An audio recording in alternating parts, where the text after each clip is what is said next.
Alright you guys, this is your next Q&A. Like always, you guys sent in a lot of good questions. But if I didn't get you on this one, I'm going to try to get you on the next one. Like I've been telling you guys, I'm going to try to incorporate these Q&As back into our regular lineup. So keep the questions coming. Drop them in any one of the comment sections and we'll find them. So let's get straight to it. It's a Cold World wants to know, what do you think would happen if California gave every prison gang their own prison like 18th Street and Mata Salvatrucha?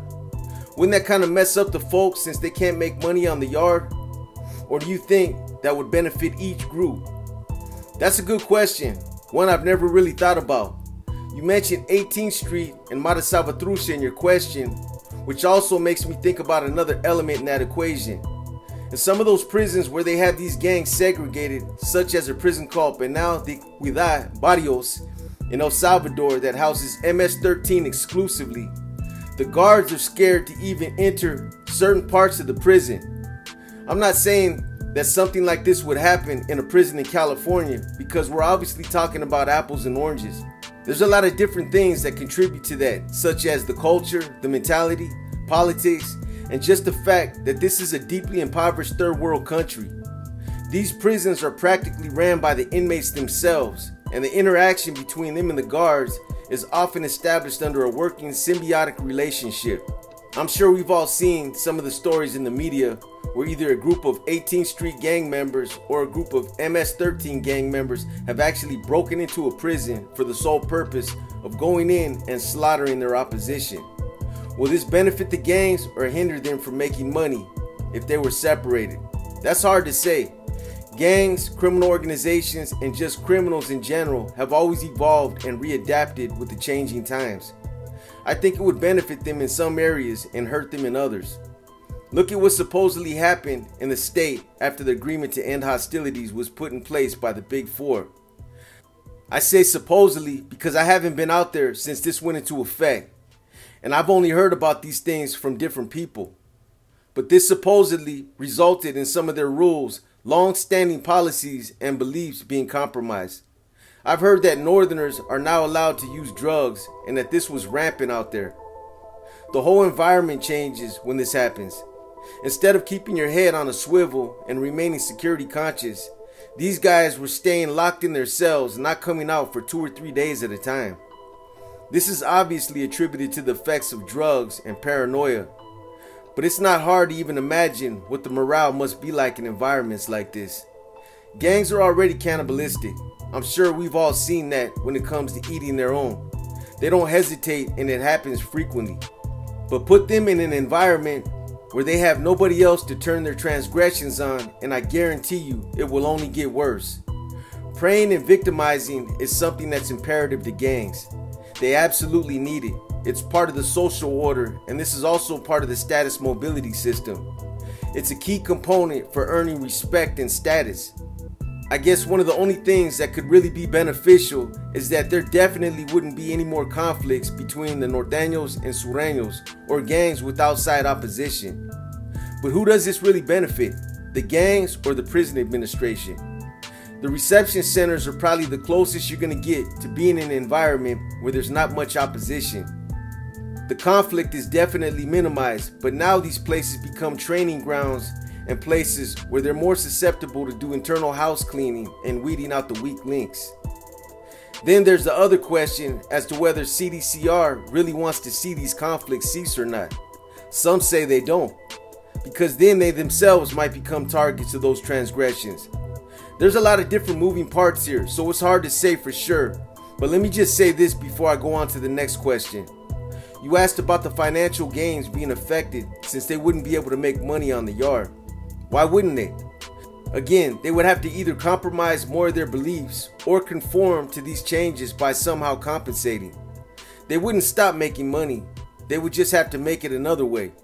As I mentioned above, I've heard they're already indulging in hardcore drugs and they're supposedly promoting it on some of these yards.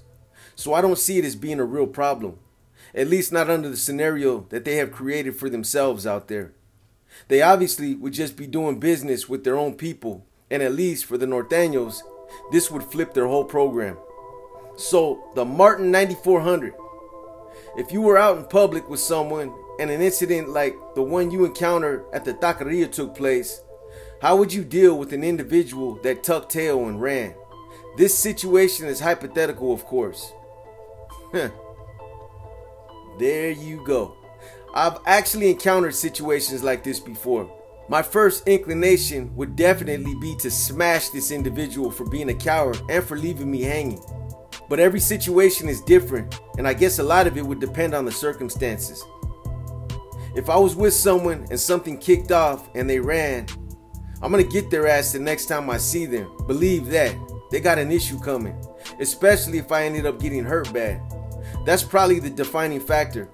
If it turned out to be a situation where they cut tread and nothing really happened, where I didn't get hurt, I'd probably just cut that individual loose. Because once I find out you're a coward, I'm cutting you loose anyway. But if I got hurt and you ran, I'm coming for you the next time I see you.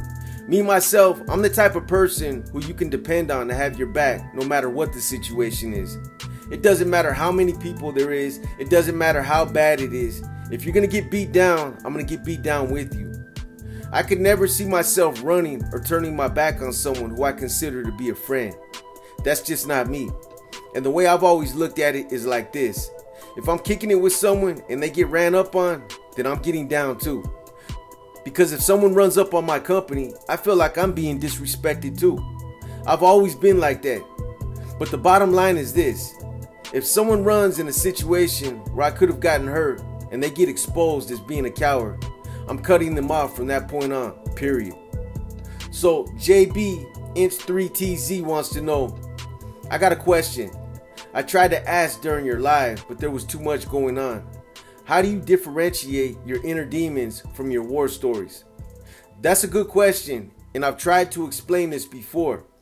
When I started doing this series, particularly on war stories, I was a little skeptical about doing it because I knew people were going to say that I was glorifying the lifestyle or that I was trying to talk myself up. And believe me, that's definitely not what I'm doing. I honestly don't feel like I need to prove myself or impress upon YouTube that I really live that type of lifestyle that I talk about. Not in the least bit. I've proven myself years ago, and people who have either functioned with me or who knew about me already know what I'm about. Certified, verified, qualified, and all that good stuff. But seriously, I knew it was going to generate negative dialogue because when you talk about negativity, you're going to open up the door for negativity. When I first came onto the YouTube scene and I was with Loaded News Media, I stayed away from telling war stories or talking about any of the experiences I went through when it came to gangbanging or my involvement when it came to acts of violence. But as I evolved and I eventually branched off and created my own channel, I opened up and diversified my platform. Some of the viewers wanted to hear more about my experiences and some of the things I was personally involved in. So this is why I came up with the Inner Demons and War Stories series. I wanted people to really grasp and understand what that lifestyle entailed. But I still wanted to be able to accomplish this while also delivering a positive message at the same time. Otherwise, it would have been counterproductive to everything I was standing on and what I wanted the channel to represent. So my purpose was then to give people the type of raw and gritty content that they were asking for, but doing it so that people who do glorify that lifestyle really understood what type of risk and danger they'd be subjecting themselves to. If you're going to be out there stabbing, shooting, and beating people up, then you need to understand that these are the type of things that are also going to come back their way. You get what you put out, and that just comes with the territory. The fact that I was able to navigate my way through it and survived doesn't mean that they will be as fortunate. People die out there in them streets all the time. And I don't attribute my survival to being lucky either. I learned to navigate the streets at a young age and I became good at it. But again, I try to make them understand that there's people who don't make it as long as I have. So that's how I'm able to justify to myself that there's a positive message in this. Otherwise, I wouldn't do it.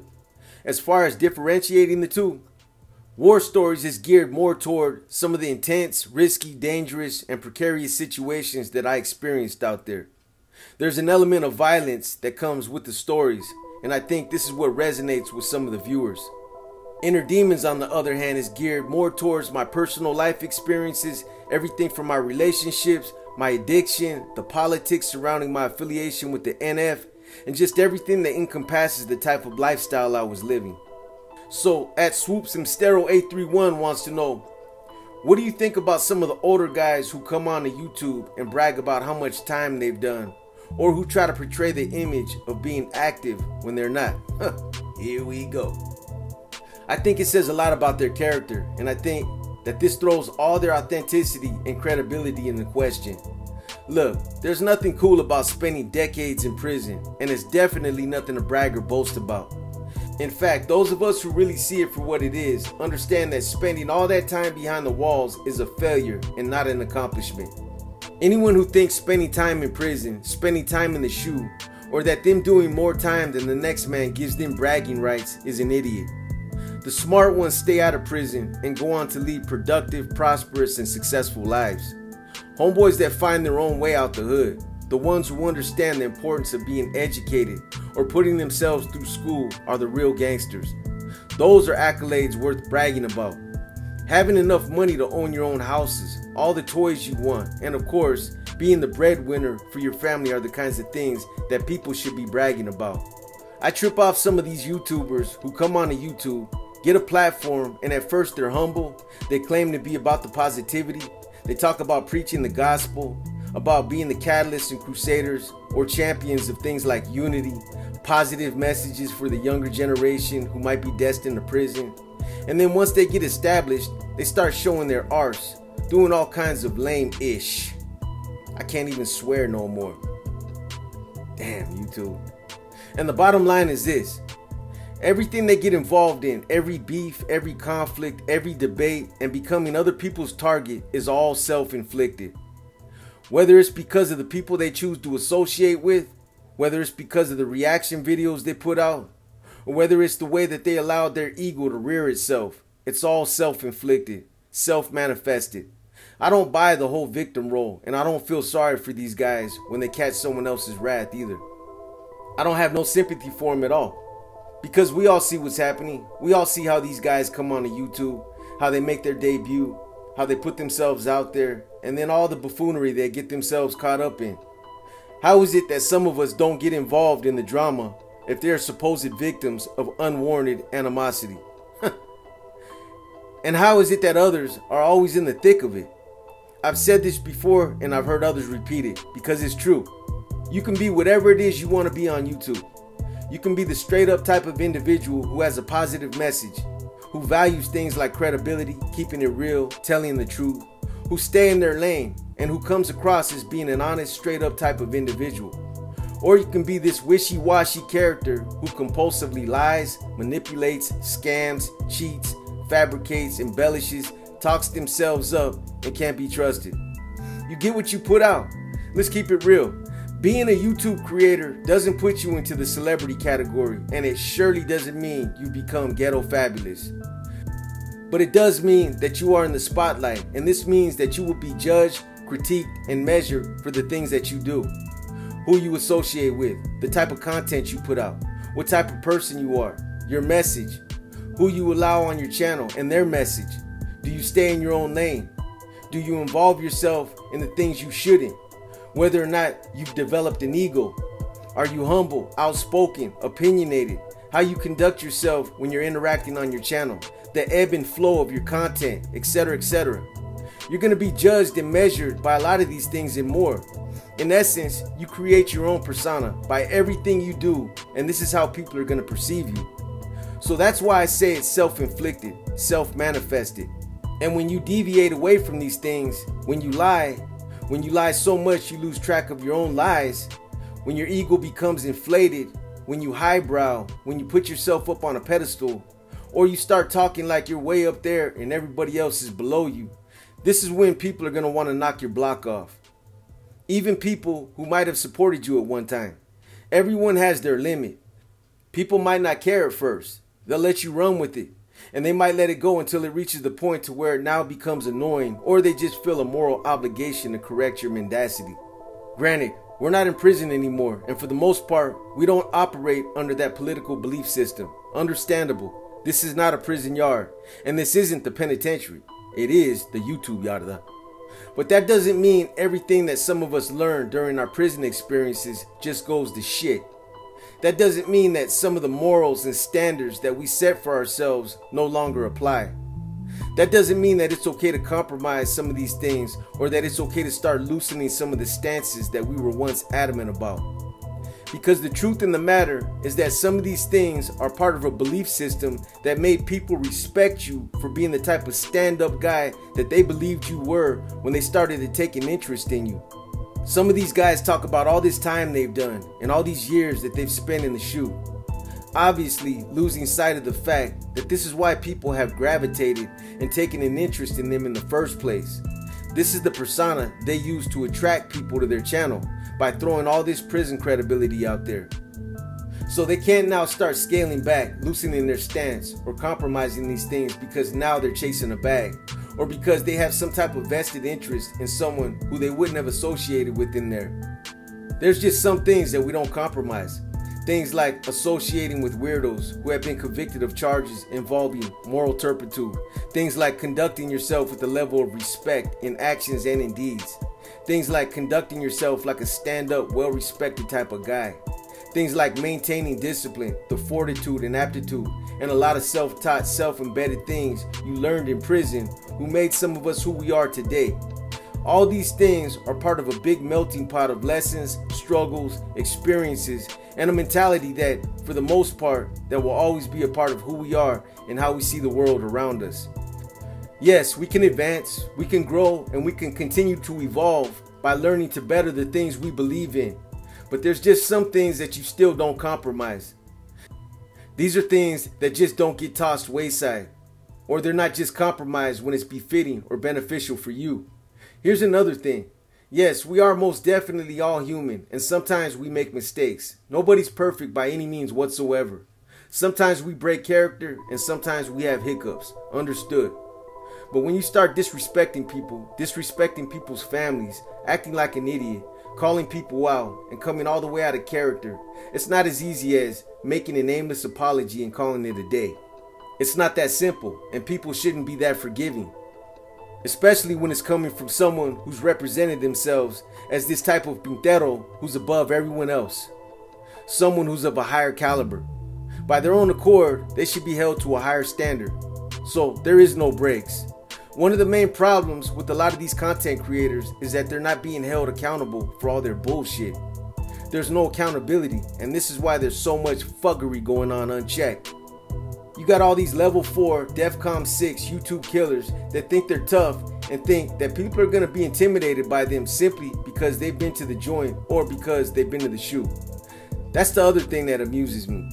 You get these individuals that gloat over the fact that they caught a hot one or they did time for a hot one, like this is supposed to scare someone. And they like to mention this at every given juncture that they can because this is how they like to be seen. When I caught my murder, when I was convicted for my hot one, when I caught a body, etc., etc. That don't mean nothing. Nobody's impressed by all that. All that means is that you were stupid enough to get caught. Some of us were obviously smarter and got away with all that. As far as these older guys going on YouTube and portraying themselves to be active when they're really not, again, this is a reflection of the type of individuals you're dealing with. Bottom line, they have an agenda. And no matter how you cut it, you can't call yourself a stand-up guy if you're not willing to be transparent or if you can't let your nuts hang. In my opinion, YouTube is the wrong place for people like this. Whenever you put yourself out there in the spotlight, no matter what it is, your job, your career, social media, whatever, you have got to know that your past is eventually going to come up. So if you're not willing to be honest and transparent about it, then you shouldn't even put yourself out there. This includes YouTube. As far as an agenda, that could be one of many things. They could be out to get the bag and believe that them being honest about being a DO could have an adverse effect on their ability to potentially reach an expanded audience. This was definitely the case with some people I know of in the past. In that same regard, to also just grow their channel and interact with people in general. Because there's this whole guilt by association stigma that's attributed to DOs or those who have defected. People truly might not care about interacting with you on their own merits, but it's the flack and negative pushback that they might catch from others, especially those that are still active, and this is what will become counterproductive to their agenda. It's true, there are a lot of people who have an open mind and tend to look past all this stuff.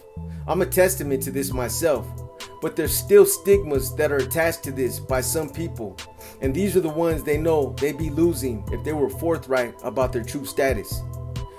So the Martin 9400, again, you had some good questions, so I had to put them up. Is someone that participated in a street regiment automatically qualified to be in a leadership position behind the walls? What are some of the telltale signs that an unseasoned norteño bro is going to make a mess of things if he's not protected from himself?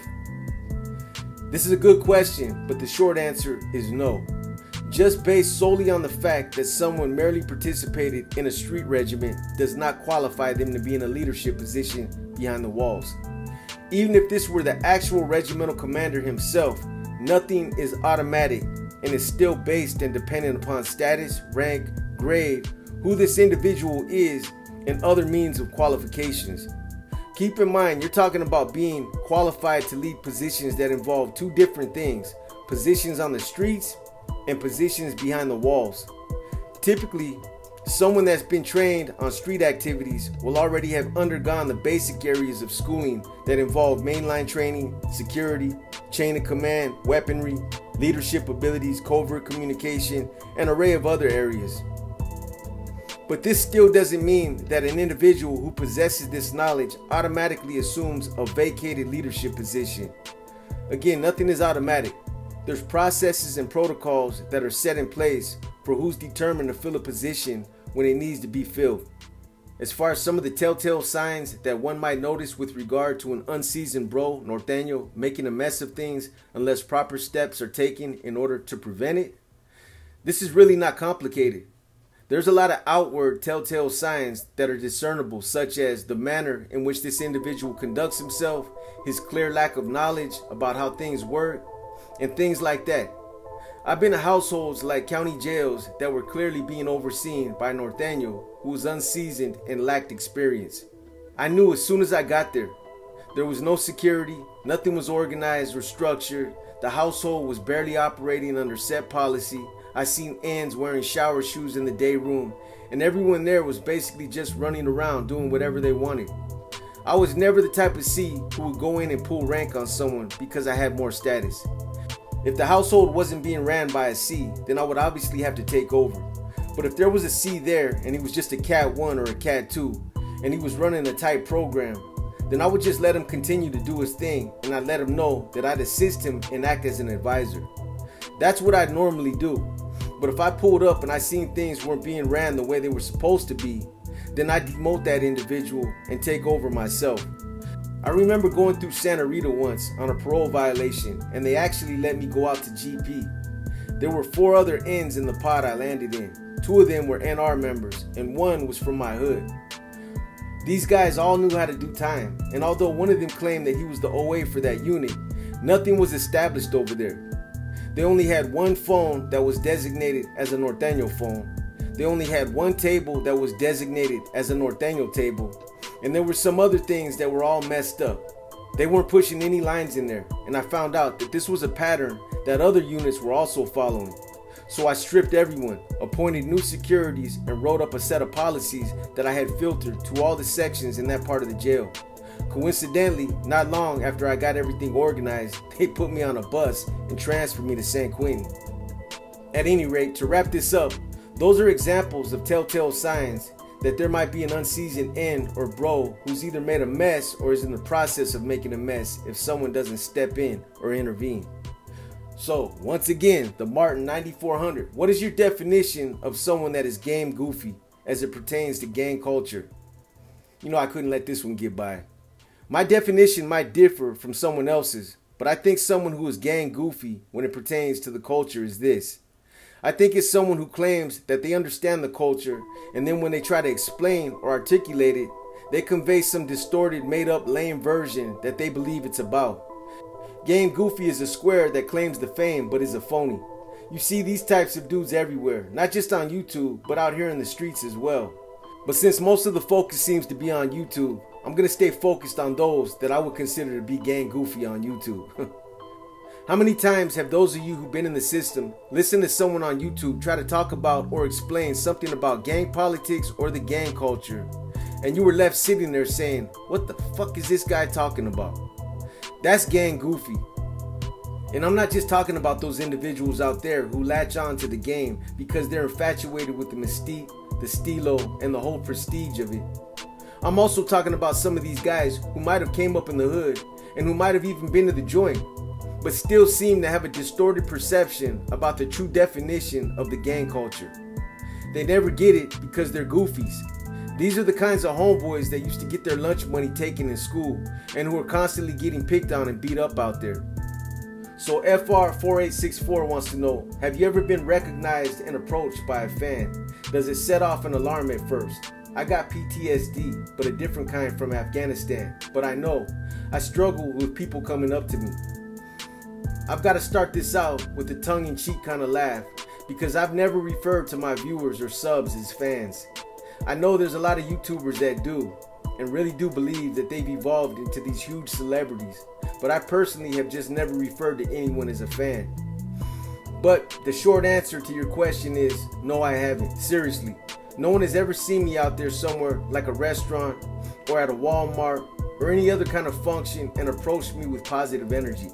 On the flip side, if you're talking about negative energy, yes, I have been recognized and approached on a few different occasions. In fact, one of those incidents happened a few months ago when I went out to grab something to eat at a taqueria. As far as PTSD, I can relate because even though I've been out for a minute now, I still have PTSD on some level. It's not as bad as it used to be, but I think that's something that I'm always going to be affected by on some level. Spending all those years in the shoe and in those kinds of lockdown, isolated environments is something you just can't get away from. So, B-Lo wants to know, when you was going through your situation, was appealing to federal leadership an option? No, it wasn't, for a few reasons. The main reason is because I was hot. I couldn't communicate with anyone outside the jail because I was being too closely watched and scrutinized. And leadership knew it. In fact, they reached out through somebody else shortly after I landed in the Santa Clara County Jail and sent word to just focus on fighting my case and not worry about anything else because they knew I was being watched. My second in command, Pony, came in on the second wave about 2 months after I got arrested and had established a line of communication to Corny. So after he came in, he sent word to Corny, and that's when Corny sent me that message. At that time, there was no issues. Nothing was going on and nobody had any reason to question my standings. All that started about 1.5 years later after we all got indicted, but by then those lines were breached anyway. But besides all that, you've got to also keep in mind that these guys were all embroiled in a testy power struggle as well. This just made things that much more complicated, and even if I did reach out to federal leadership, there was always the question about whether or not their position would have even been acknowledged by state leadership. So this put me at a big disadvantage, and all I could do was just hope that they would have gave me the benefit of the doubt until after everything came out. But as we all know, this didn't happen. So B-Lo, you had another good one. If you was given the task and finances to spread the NF through the nation with at least one regiment in every state, how would you go about it and why? B-Lo, keep in mind that up until recently, post Operation Black Widow, the NF had never been successful at metastasizing outside the state of California, and that it had remained localized up until then.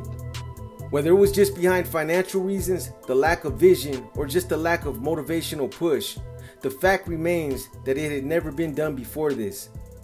I don't have some big extravagant plan that's any different from the way others have done it or from the way I've established regiments in the past.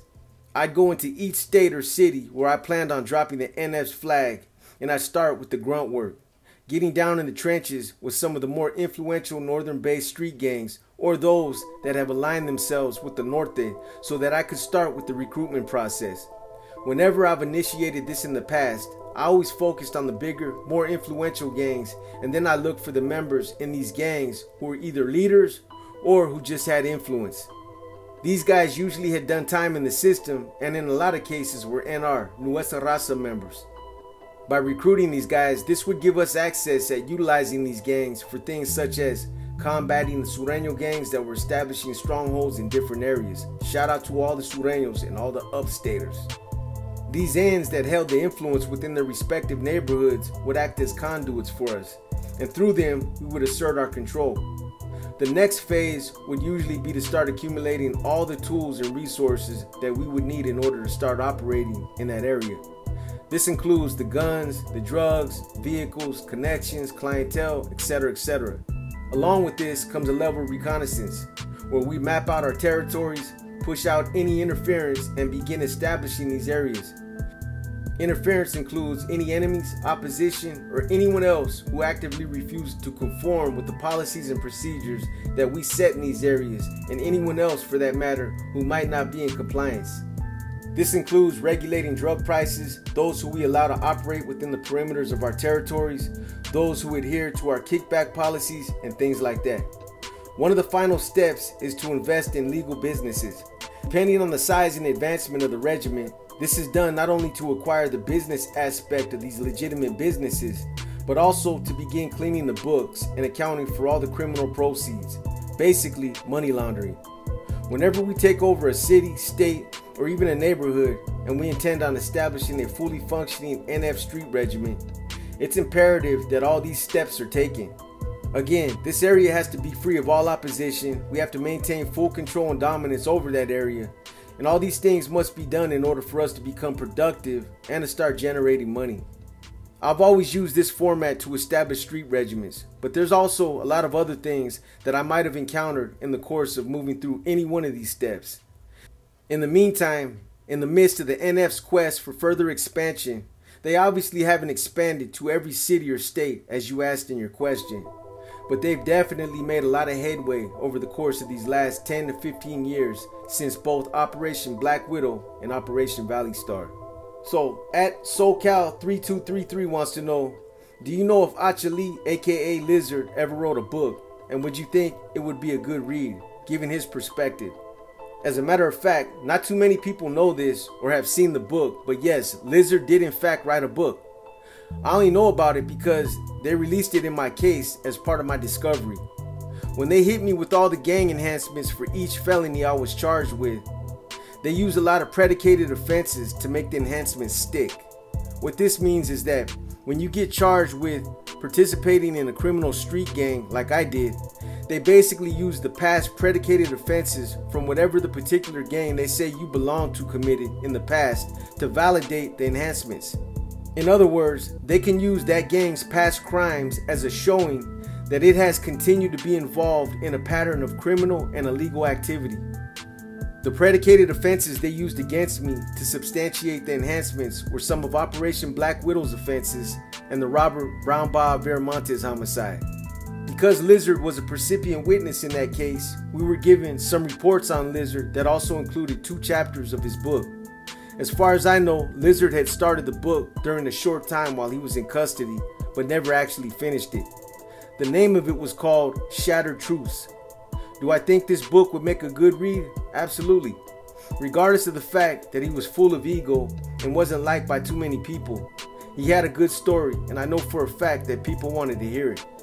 There's still a lot of open-ended questions with regards to his personal dealings with Cuete and things that happened that are still a mystery to people. That in itself would make the book a good read. Not only that, but coupled together with the fact that Lizard was a very articulate dude who was given a lot of power by Cuete are things I'm sure a lot of people would have wanted to hear about. Unfortunately, unless that book's sitting somewhere finished and waiting to be distributed by someone who's sitting on it, they won't get that chance now because Lizard passed away a few years ago. So, Chapo 305 wants to know, how did Lencho fall off and what was his demise to the NF? That's a loaded question. Where do I start? Since Lencho caught his case with sleepers back in the early 1990s, he's been slipping through the cracks throughout the years and has been able to navigate himself through situation after situation without getting caught. Sleepers has always despised Lencho since they caught that case together, and even though it was a personal issue between these two, Sleepers has been able to use his influence to expose Lencho for what he was. A scandalous, self-centered, deceptive, unproductive tyrant who has never done anything to benefit the O. The crazy thing about it is that every time Lencho has paroled, he has self-appointed himself as the RC for San Jose, and nobody seemed to have questioned this. I know for a fact he's done that in the past, but the last time he was out, the position was delegated to him by leadership, only because there were no other C's out there at that time. I know this because I followed up on it. But here's the short answer without going into all his different issues. The main thing that got him in bad standings is because he exposed highly sensitive information about the regiment, the regiment's members, and what they were involved in to his wife. He also forced other C's to deal with her and to trust her based on directives he gave them. Long story short, law enforcement ended up propositioning his wife to cooperate under the threat that she would go down with them if she didn't. So she basically set up Lencho's entire regiment as well as 2 other regiments who were operating in San Jose at that time, and it was coordinated effortlessly because he forced all these guys to trust her and to work with her on his behalf. There's also other issues such as misleading leadership with regard to everything that happened in my case. He was also extorting good ends, and this was all predicated using his status as an NF member. There's a lot more involved that all stemmed from internal issues, but that's pretty much it in a nutshell. He became his own worst enemy, and his scandalous way of doing things finally caught up to him. I hope you guys have enjoyed this Q&A. I know it's been a while since we dropped a Q&A, but as I've been saying, we're going to start incorporating them back into our regular lineup. For those of you who have been asking about how to go about getting a signed book, send me an email at juniormendez644@yahoo.com and I'll let you know what the process entails. Also, here's the name of our other channel. Please help us build this channel and give us your support by subbing to it for us. The name of the channel is called Saved Out Media. No spaces, all one word. Also, if you guys could, sub to Mastery Insight with no spaces, all one word. We'd highly appreciate it. This is a channel we support on Stoicism that has a lot of good content from Robert Greene, The Art of War, The Art of Seduction, Machiavelli, Socrates, and other philosophers. This is where I go to get my daily positive quotes. So if you could support this channel by subbing, we'd be grateful. In closing, we just want to thank all our viewers for continuing to support us, for tapping in, and for just all that you guys do as our loyal viewers. We appreciate you all, as we know and understand that without all of you, we would cease to exist.